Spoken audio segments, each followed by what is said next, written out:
Don't beat our children. Better budget for crime fighting. And plans to develop strip from Kingston Airport to New Kingston. You're watching Jamaica House Weekly. I'm Anjuri James Sawyers. I understand sometimes the pressures that you're under. That when the child does something, on top of all the other problems you have, you react. And your first reaction is to slap. I beg you, stop beating our children. That is violence. And when you do that, what you're teaching the child is that the only way to resolve conflict is to resort to violence. Prime Minister Andrew Holness imploring parents not to use corporal punishment as a means to curb their children's bad behavior. Instead, he encouraged them to grow their children with love, respect, and to reason things out. Prime Minister Holness also urged parents to send their children to school even if they do not have the requisite fees. We have reintroduced the no tuition policy. We are not saying that education is free. But what we are saying is that every single Jamaican child must have access to education, whether or not they can afford it. I encourage every single Jamaican parent, don't stay at home and say you can't afford it, you don't have it. Send that child to school. And if any teacher or any principal send back that child, you send them to me and let me deal with it. Mr. Holness was speaking Monday at a safe school function at the Seaward Primary and Junior High School, which also served as its 60th anniversary celebration. By Tuesday, Prime Minister Holness was at the Ministry of Education's head office at National Heroes Circle on what he termed was the start of a series of missioning exercises. He said the visit was an opportunity to interface directly with ministry representatives and ensure that all parties are aligned to the state's priorities.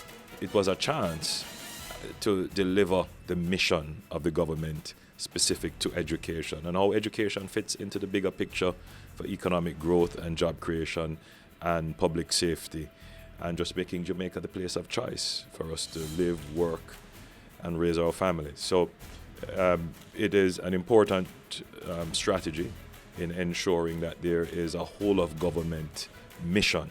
Prime Minister Holness held a similar exercise at the Heart Trust NTA on Oxford Road Wednesday. Also on Wednesday, government's fiscal discipline and economic stability program paid off when Prime Minister Holness witnessed the transportation of the first shipment of locally brewed red stripe beer to the United States in 4 years. Mr. Holness said the $6 billion investment made by Red Stripe was an indication of confidence in the Jamaican economy. You see how inclusive this is. And you see the connection between good government policy, inspiring business executives to take a risk, and how that can pay off in the expansion of production and growing our economy, creating prosperity for all. As a result of the investment, an additional 50 Jamaicans are now gainfully employed at Red Stripe.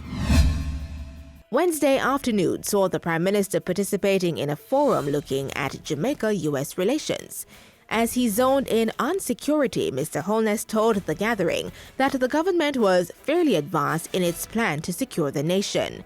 He said a comprehensive and strategic national security plan would be ready by October. In the next budget, you will see an allocation, which will be significant but necessary in ensuring that Jamaica once and for all brings the crime monster to heel. He also signaled his intent to enhance the relationship between Jamaica and the U.S. from one of aid and grants to one of mutually beneficial interests. The relationship in the next 50 years, it has to be development. It has to be on growing our economy so that we can stand truly as independent citizens, which is really what equal citizenship means. Very important that when people come to Jamaica, the first thing they see are signs of development. Prime Minister Andrew Holness announcing government's plans to develop the corridor of road from the Norman Manley International Airport to New Kingston. The idea is to turn the port of Kingston Harbor, into a port of call for cruise shipping and tourism and home porting. Mr. Holness was speaking at Thursday's opening of Carib Cement's Sports Club and Wellness Center.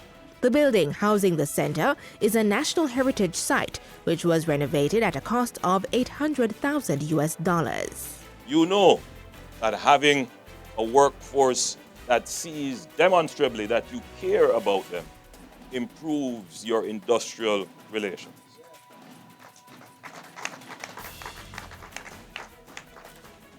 So overall, this investment will pay for itself in good time and will improve the productivity and profitability of this enterprise.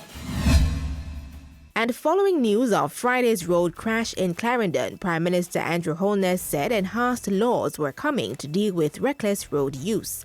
28 persons, 23 of whom were students at the Garvey Maceo High School in Clarendon, were injured in a road crash Friday morning. Mr. Holness said in addition to amendments to the Road Traffic Act, government will be accompanied by a national road safety campaign.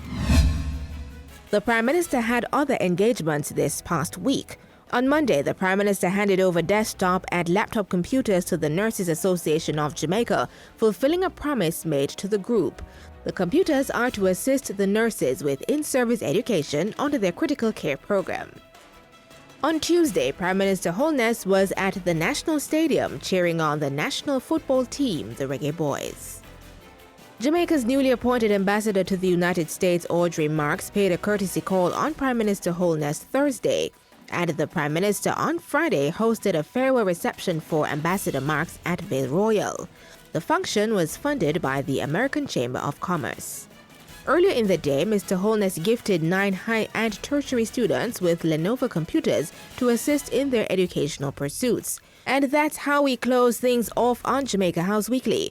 We return next time with more of the news stories coming out of the office of the Prime Minister.